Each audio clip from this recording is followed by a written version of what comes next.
Hey everyone, welcome to episode 6 of 3 Minutes of Growth. And in this episode, we're going to continue this conversation about boys and masculinity based on a lot of the comments and engagement that I've been getting.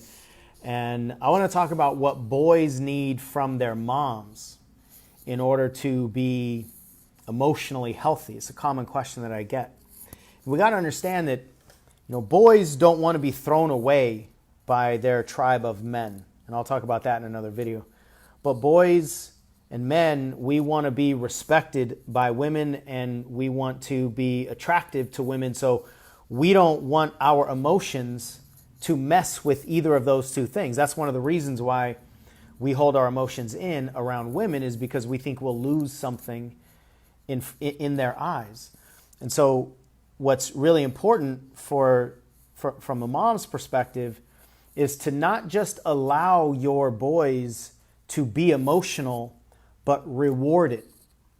Thank them when they are emotional and let them know that it actually increases their health, it increases their manhood, it increases their control, it increases your respect.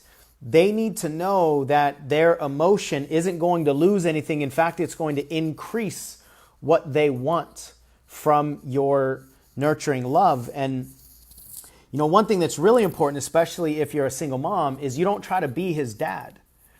You cannot be his male role model because you're his mom. You can provide whatever you're able to in your relationship with him, especially if the father's not in the home, but you can't be his male role model. He has to have a male role model that he sees and wants to be like. And the relationships that you're in are really critical to him. I mean, think about this.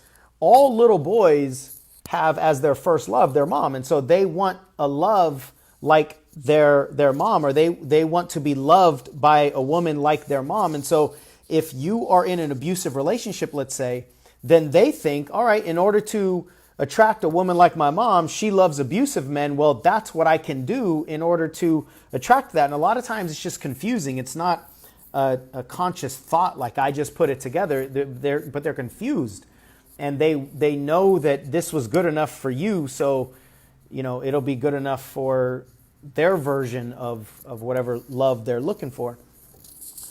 And so we want to celebrate, as women, you want to celebrate them being real and emotional. And I hear women say a lot that an emotional man is actually more attractive to them and they feel more safe around them. But I don't think very many women say that directly to men.